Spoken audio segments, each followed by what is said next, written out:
Alright guys, welcome back. Today we kind of have a bit of a, we call a clickbait video, and that is Aimpoint versus EOTech. I don't think the answer is that simple, but we'll kind of go through what I think are the pros and cons of each optic and kind of compare them and see, just bottom line, where I think that they fit in. So we all know the EOTech has way less battery life.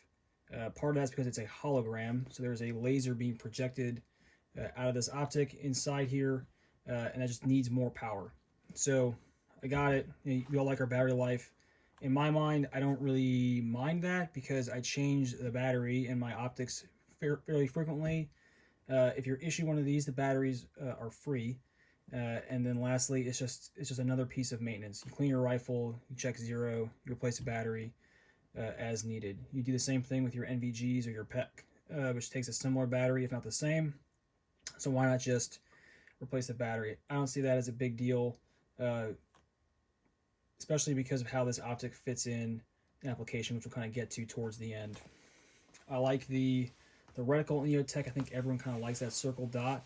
I just like the 1 minute dot, but the 2 minute in the Aimpoint is totally fine too. So not really, in my mind at least, that big of an issue.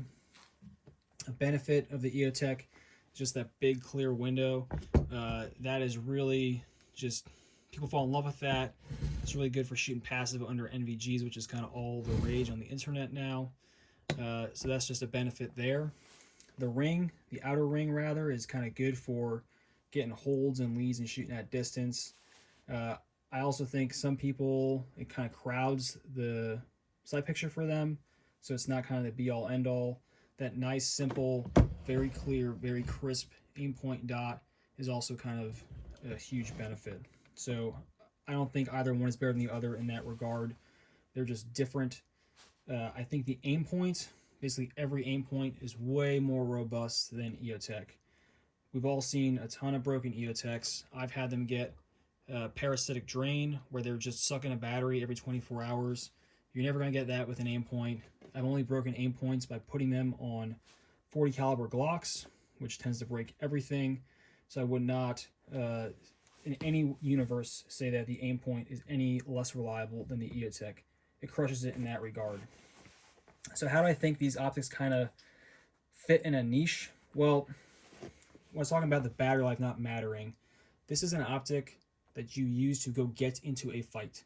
So you have this in your arms room, the battery's turned off, you take it out, you put the battery on, you go to work, you go home, you clean the rifle, you turn it off, and you put it back in the arms room. All right, this is something that you use to proactively go do offensive operations, which is why it's a SOCOM optic, right? It's for people who are intentionally taking contact, right? They're the ones initiating the contact.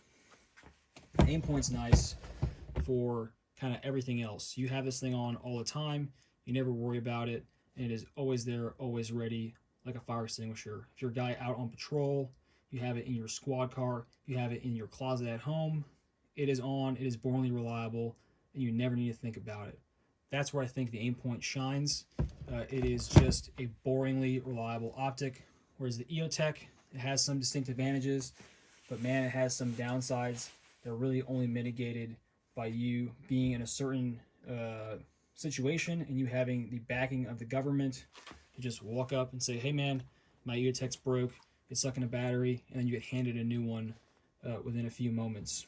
So if I was the average guy looking for an optic, I would definitely not buy an EOTech.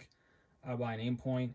And if I did buy an EOTech, I would want to be very intimately aware of all the drawbacks and all the faults that it has. Guys, let me know what you guys think in the comments. I think this is a pretty simple choice, but it can always be a nuanced conversation. Thanks.